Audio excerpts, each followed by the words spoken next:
Pag wala ng bala, ayan, lock yung slide. And first thing na gagawin, syempre, release nyo yung mag.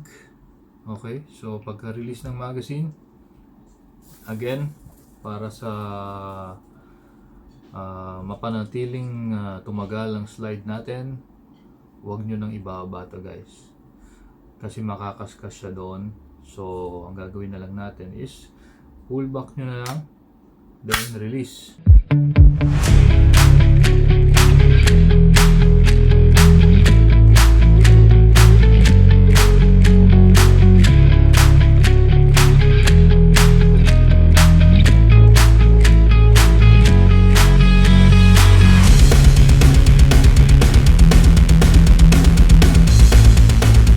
Good afternoon guys! Okay, welcome to Airsoft ZeeL. So, andito tayo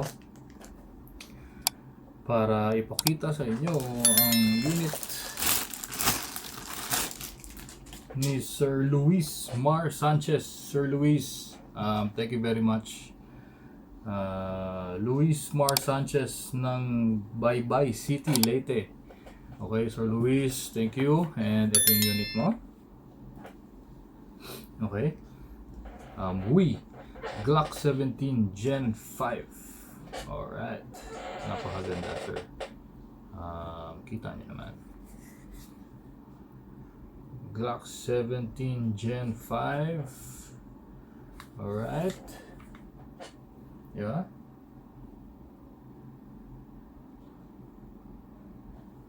Okay. So, ito na muna. Tapos, testingin natin yung FPS nya. Okay, so paano mag-load ng BBs? Kailangan may bevel loader kayo. Yung bevel loader, ayan. So para hindi kayo mahirapan. Okay.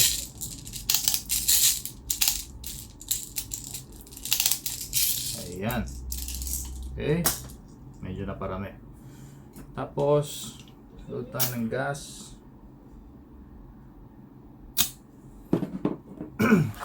Lagay sa unit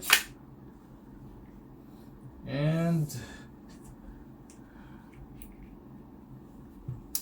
FPS test using 0.20 BBs. Okay, sa pagkasa, pull nyo lang yan, then release. Okay, huwag nyo nang ibabalik, hindi na kailangan. Okay, so 0.20 BBs, FPS test, firing 341.7. 341.7. Pangalawa 335.3. Yan. And pangatlo 336.4. Alright. Napakagandang unit, sir. Ayan ang unit mo as requested.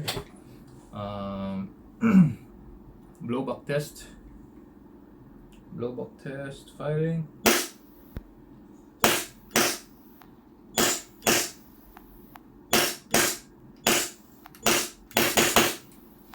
Alright. Pag wala ng bala, ayan, lock yung slide. And first thing na gagawin, syempre, release nyo yung mag. Okay, so pagka-release ng magazine, again, para sa mapanatiling tumagal ang slide natin, huwag nyo nang ibaba to guys, kasi makakaskas siya doon. So ang gagawin na lang natin is pull back nyo na lang, then release. Okay, so pull back nyo na lang, tapos release nyo na lang. Tapos rest the hammer. Syempre tatandaan nyo, i-point nyo pa rin sa safe direction. So alam naman natin na wala nang mag, pero yun ang procedure, ang safety procedure, ang steps para sa pag wala ng bala. So yun yung safety procedure niya, yung magtatanggal kayo magazine, release yung slide, tapos i-rest yung hammer. Yun yung pinaka-lasting na gagawin niya. Okay, so Sir Luis Mar Sanchez ng Baybay City, Leyte. Ito po ang unit nyo, sir. Take a closer look and alam kong hinihintay nyo na siya. At enjoy kayo, sir. See you next time.